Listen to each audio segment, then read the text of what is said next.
Hi, my name is Jeffrey Hitt. This is my presentation on a news article I found about two women who were arrested for prostitution during the gold rush in 1898. Most people know the story of the discovery of gold in the Klondike and how everyday working men came to Alaska to seek their fortune. These men were required to carry a ton of goods up and over the Chilkoot Pass. As much as we know about the legendary stories of the Klondike Gold Rush, you have to ask yourself, what about the other people who were involved in history during that time? Skagway was not a city carefully planned out and executed. This was a city born out of necessity. In less than 5 years, Skagway hosted people from all over the United States and the world.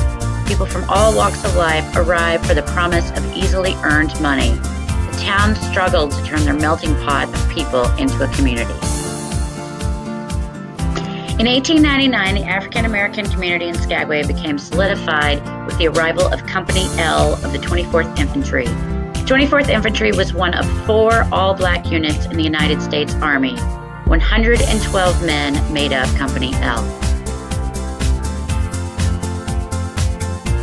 Fresh off of fighting in the Spanish-American War, these Buffalo soldiers were in charge of bringing law and order to a town that had previously been run by the notorious conman Soapy Smith.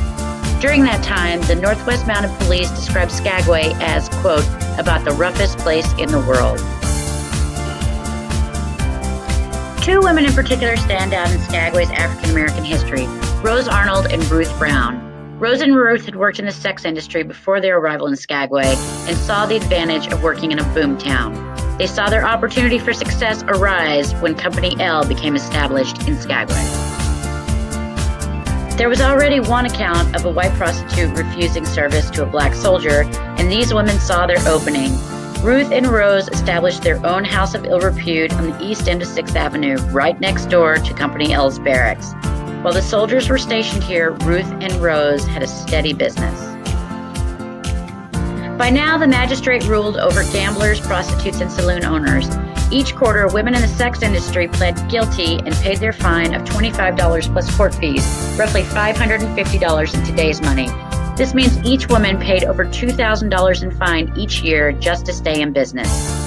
On January 25, 1905, Rose and Ruth had had enough. When their time came to face the magistrate, both women pled not guilty.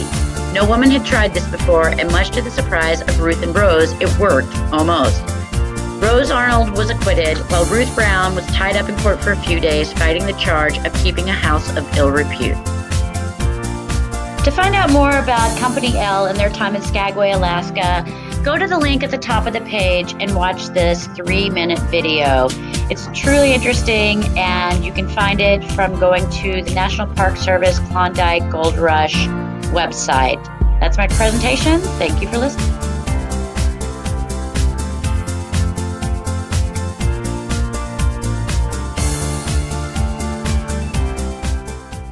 Created using Powtoon.